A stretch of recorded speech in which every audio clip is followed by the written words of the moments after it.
Jangan jawab ketukan ketiga. Karya Kang Ramli, autor.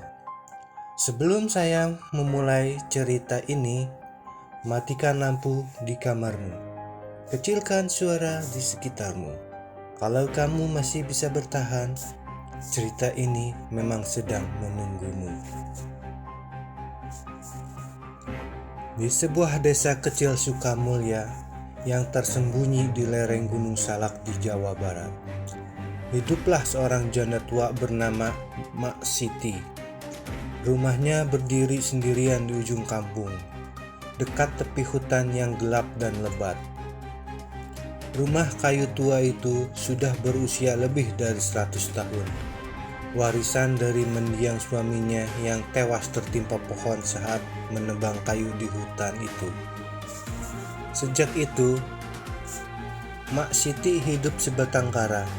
Ia hanya ditemani suara angin malam dan cerita-cerita lama dari para tetangga yang jarang berkunjung. Desa Sukamulya punya legenda turun-temurun yang dituturkan dari mulut ke mulut. Legenda tentang ketukan ketiga.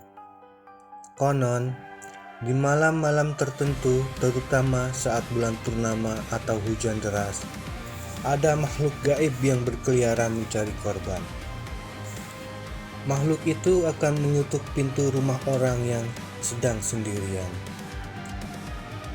Ketukan pertama datang dengan pelan, seperti tamu biasa yang sopan. Lalu, ketukan kedua lebih keras, seolah mendesak. Tapi, giliran ketukan ketiga, jangan pernah kalian menjawab.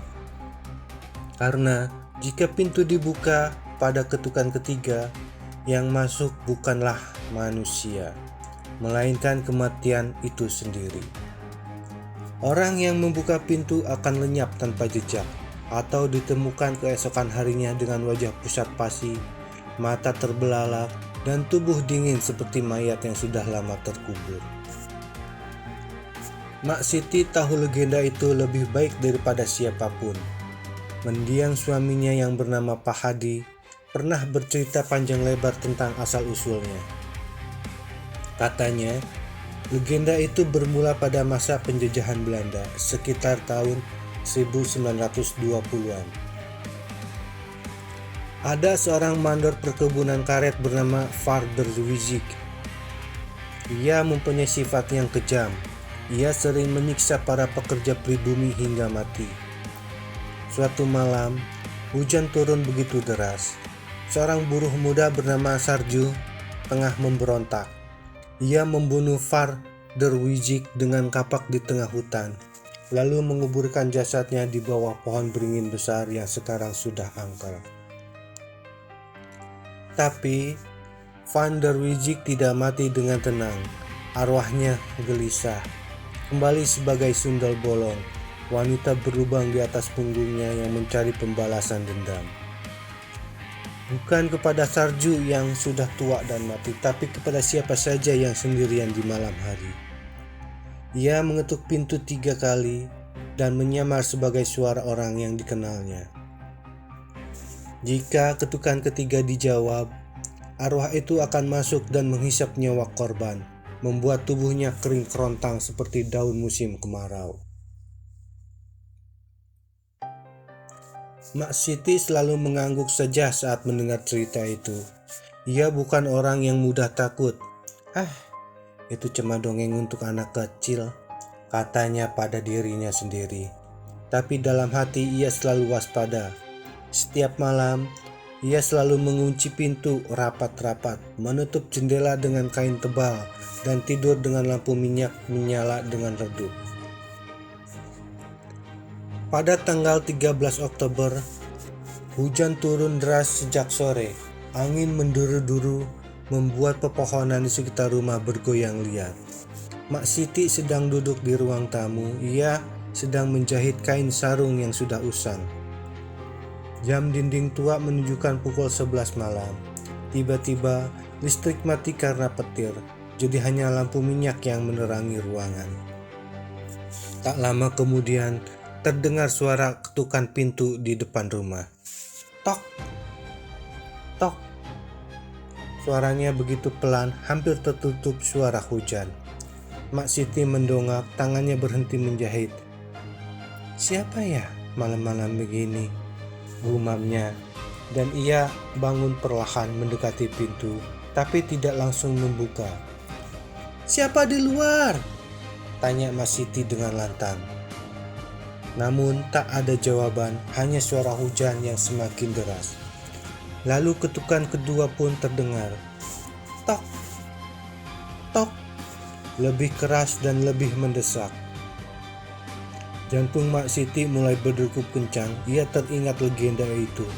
"Wah, jangan-jangan," bisiknya, tapi ia menggelengkan kepala. Mungkin tetangga yang butuh bantuan karena banjir, atau mungkin anak muda yang mabuk pulang dari kota. Ia mendekat lagi ke arah pintu, mengintip dari celah jendela kecil yang ditutup kain. Di luar sangat gelap gulita, hanya kilatan petir sesekali yang menerangi halaman. Ia melihat tak ada siapa-siapa di halaman. Lalu Mak Siti mundur selangkah ke belakang. "Mah, ini sih pasti mungkin angin," katanya mencoba meyakinkan diri.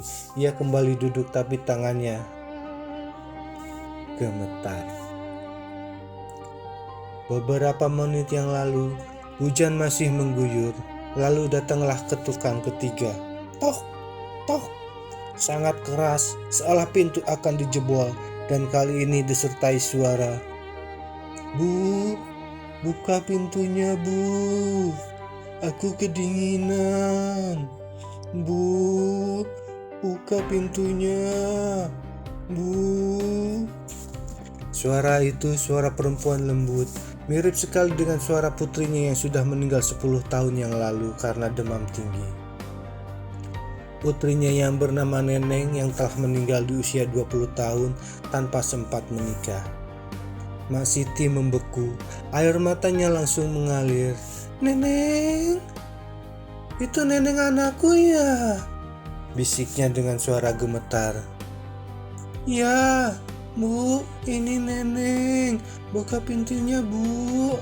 Aku basah kuyup kedinginan."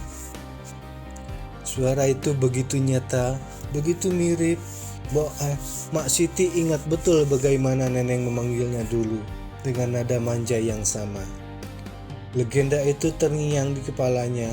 Jangan jawab ketukan ketiga. Tapi ini anaknya sendiri, anak yang dirindukannya setiap hari, anak yang kuburannya ia kunjungi setiap hari Jumat. Dengan tangan gemetar, Mak Siti mendekati pintu. "Neneng, ini benar kamu kan, Neng?" "Iya, Bu, ini aku, Neneng. Cepat buka, Bu. Aku kedinginan. Aku takut petir." Mak Siti memegang grendel pintu. Logikanya bilang itu mustahil, Neneng sudah mati, tapi hati seorang ibu tak bisa dibohongi lagi. Ia telah kehilangan anak tunggalnya. "Neneng, maafkan ibu ya," gumam Mak Siti.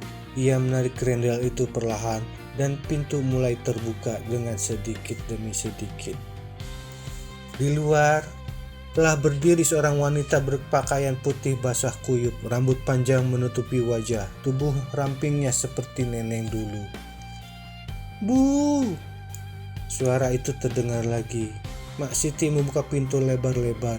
"Masuklah, Nak." Wanita itu melangkah masuk. Lampu minyak menerangi wajahnya saat ia mendongak.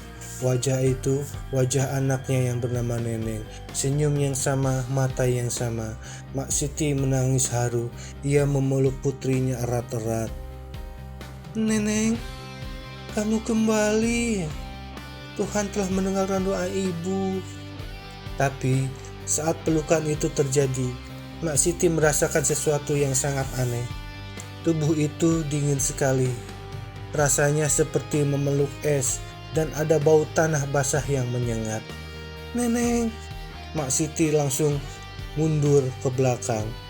Wanita itu tersenyum lebar, lalu ia berbalik perlahan. Di punggungnya terlihat ada lubang besar. Bolong yang tembus pandang dari sana terlihat kegelapan hutan yang bergerak-gerak seperti ada yang hidup. Mak Siti seketika menjerit, tapi sudah terlambat. Keesokan paginya, para tetangga menemukan rumah Mak Siti terbuka lebar. Di dalam, tubuh Mak Siti sudah tergeletak di lantai. Tubuhnya kering kerontang seperti mayat. Matanya terbelalak ketakutan, mulutnya terbuka seolah sedang menjerit. Di sampingnya ada bekas telapak kaki basah yang mengarah ke pintu belakang yang terbuka menuju hutan. Sejak saat itu, legenda tentang jangan jawab ketukan ketiga semakin kuat di desa Sukamulya, dan rumah Mak Siti dibiarkan kosong. Tak ada yang berani mendekat di malam hari. Terkadang, di malam hujan deras, orang-orang masih mendengar ketukan pelan dari arah rumah itu, dan mereka tahu jangan pernah menjawab yang ketiga. Tamat.